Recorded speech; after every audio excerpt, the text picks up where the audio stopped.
अमिताभ बच्चन हिंदी फिल्मों के अभिनेता हैं। हिंदी सिनेमा में 4 दशकों से ज्यादा का वक्त बिता चुके अमिताभ बच्चन को उनकी फिल्मों से एंग्री यंग मैन की उपाधि प्राप्त है। वे हिंदी सिनेमा के सबसे बड़े और सबसे प्रभावशाली अभिनेता माने जाते हैं। उन्हें लोग सदी के महानायक के तौर पर भी जानते हैं और प्यार से बिग बी, शहंशाह भी कहते हैं। सदी के इस महानायक ने भी राजनीति में अपनी किस्मत आजमाई थी। वे राजीव गांधी के करीबी दोस्त थे, इसलिए उन्होंने कांग्रेस पार्टी ज्वाइन की थी और इलाहाबाद से देश 8वें आम चुनाव में ताकतवर नेता एच.एन. बहुगुणा को हराया था। लेकिन उन्हें ये राजनीति का संसार बहुत भाया और उन्होंने मात्र 3 साल में इससे अलविदा ले लिया। पृष्ठभूमि: अमिताभ बच्चन का जन्म उत्तर प्रदेश के इलाहाबाद जिले में हुआ था। उनके पिता का नाम हरिवंश राय बच्चन था। उनके पिता हिंदी जगत के मशहूर कवि रहे हैं। उनकी मां का नाम तेजी बच्चन था। उनके एक छोटे भाई भी हैं जिनका नाम अजिताभ है।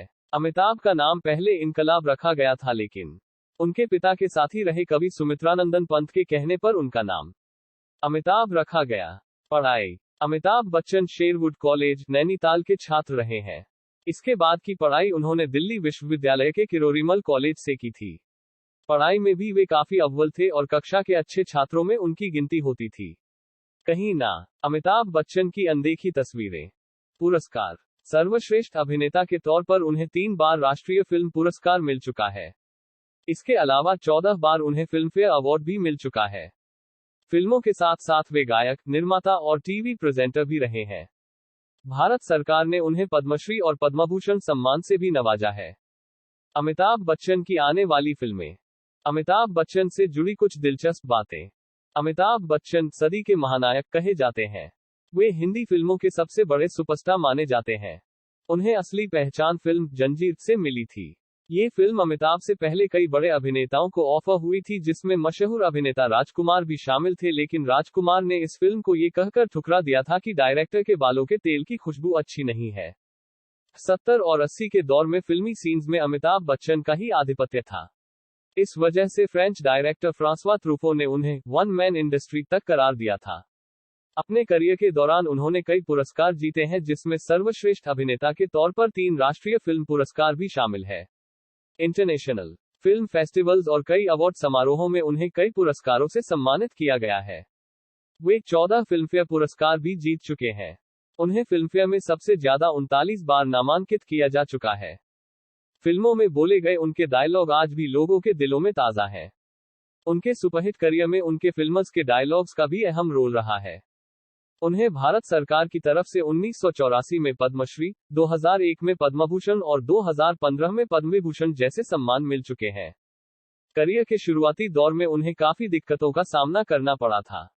उनकी फिल्में लगातार फ्लॉप हो रही थी, तब वे वापस घर लौटने का मन बना चुके थे, लेकिन फिल्म जंजीर उनके करियर का टर्निंग पॉइंट बन गई और फिल्म इंडस्ट्री में एंग्री यंग मैन का उदय हुआ। आज जिस अमिताभ बच्चन के आवाज की पूरी दुनिया कायल है, एक समय था जब उनकी आवाज उनके करियर में रोड़ा बन रही थी और उन्हें नकार दिया गया था, लेकिन बाद में उनकी आवाज ही उनकी ताकत बनी और उनकी आवाज औरों से काफी जुदा और भारी थी। इस वजह से उन्हें कई निर्देशकों ने कई फिल्मों में अपनी कहानी को नैरेट करवाया। कई प्रोग्राम्स को उन्होंने भी होस्ट किया। अमिताभ के करियर का बुरा दौर। उनकी फिल्में अच्छा बिजनेस कर रही थी कि अचानक 26 जुलाई 1982 कुली फिल्म की शूटिंग के दौरान उन्हें गंभीर चोट लगी गई। दरअसल फिल्म के एक एक्शन दृश्य में अभिनेता पुनीत इस्सर को अमिताभ को मुक्का मारना था और उन्हें मेज से टकराकर जमीन पर गिरना था। लेकिन जैसे ही वे मेज की तरफ कूदे, मेज का कोना उनके आंतों में लग गया, जिसकी वजह से उनका काफी खून बह गया और स्थिति इतनी गंभीर हो गई कि ऐसा लगने लगा कि वे मौत के करीब हैं, लेकिन लोगों की दुआओं की वजह से वे ठीक हो गए। राजनीति में प्रवेश। कुली में लगी चोट के बाद उन्हें लगा कि वे अब फिल्में नहीं कर पाएंगे और उन्होंने अपने पैर राजनीति में बढ़ा दिए। उन्होंने 8वें लोकसभा चुनाव में अपने गृह क्षेत्र इलाहाबाद की सीट से छोटा उप्र के पूर्व मुख्यमंत्री एच.एन. बहुगुणा को काफी ज्यादा वोटों से हराया। राजनीति में ज्यादा दिन वे नहीं टिक सके और फिर उन्होंने फिल्मों को ही अपने लिए उचित समझा। जब उनकी कंपनी ABCL आर्थिक संकट से जूझ रही थी, तब उनके मित्र और राजनीतिज्ञ अमर सिंह ने उनकी काफी मदद की थी। बाद में अमिताभ ने भी अमर सिंह की समाजवादी पार्टी को काफी सहयोग किया। उनकी पत्नी जया बच्चन ने समाजवादी पार्टी को ज्वाइन कर लिया और वे राज्यसभा की सदस्य बन गईं। अमिताभ ने पार्टी के लिए कई विज्ञापन और राजनीतिक अभियान भी किए। फिल्मों से एक बार फिर उन्होंने वापसी की और फिल्म शहंशाह हिट हुई। इसके बाद उनके अग्निपथ में निभाए गए अभिनय को भी काफी सराहा गया और इसके लिए उन्हें राष्ट्रीय फिल्म पुरस्कार भी मिला, लेकिन उस दौरान बाकी कई फिल्में कोई खास कमाल नहीं दिखा सकी। फिल्मों में तगड़ी वापसी 2000 में आई मोहब्बतें उनके डूबते करियर को बचाने में काफी मददगार साबित हुई और फिल्म को और उनके अभिनय को काफी सराहा गया। इसके बाद उन्होंने कई फिल्मों में काम किया जिसे आलोचकों के साथ साथ दर्शकों ने भी काफी पसंद किया।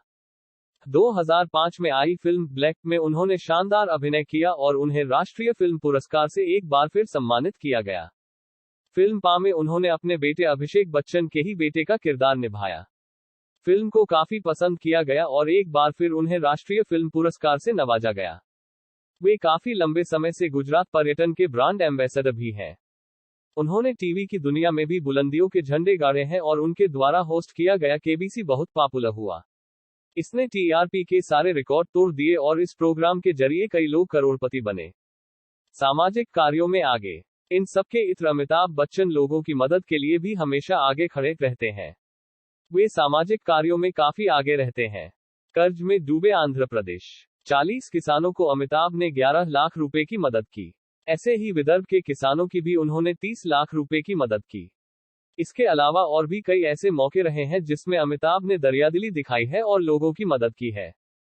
जून 2000 में वे पहले ऐसे एशिया के व्यक्ति थे जिनकी लंदन के मैडम तुसाद संग्रहालय में वैक्स की मूर्ति स्थापित गई थी। उनके ऊपर कई किताबें भी लिखी जा चुकी हैं। अमिताभ बच्चन द लीजेंड 1999 में, टू बी और not to be. Amitabh Bachchan 2004 में, A B the legend a photographer's tribute 2006 में। अमिताभ बच्चन है एक जीवित किंवदंती 2006 में। Amitabh the making of a superstar 2006 में। Looking for the big B Bollywood Bachchan and me 2007 में और बच्चनालिया 2009 में प्रकाशित हुई है। वे शुद्ध शाकाहारी हैं और 2012 में पेटा इंडिया द्वारा उन्हें हॉटेस्ट वेजिटेरियन करार दिया गया। पेटा एशिया द्वारा कराए गए एक कॉन्टेस्ट पोल में एशिया के सेक्सिएस्ट वेजिटेरियन का टाइटल भी उन्होंने जीता। टेक्नोलॉजी के दौर में भी सबसे एक्टिव बच्चन। आज का दौर सोशल मीडिया का है। खबरें पल पल में इंटरनेट पर अपलोड होती रहती हैं। ऐसे में हमारे बिग बी कहां पीछे रहने वाले हैं। वे भी फेसबुक, ट्विटर का जमकर इस्तेमाल करते हैं और यही कारण है कि दोनों सोशल नेटवर्किंग साइट्स पर उनके फैंस की संख्या लाखों करोड़ों में है। वे अपने प्रशासकों को कभी नहीं निराश करते हैं और पल पल की घटनाओं को वे इन माध्यमों के जरिए शेयर करते हैं।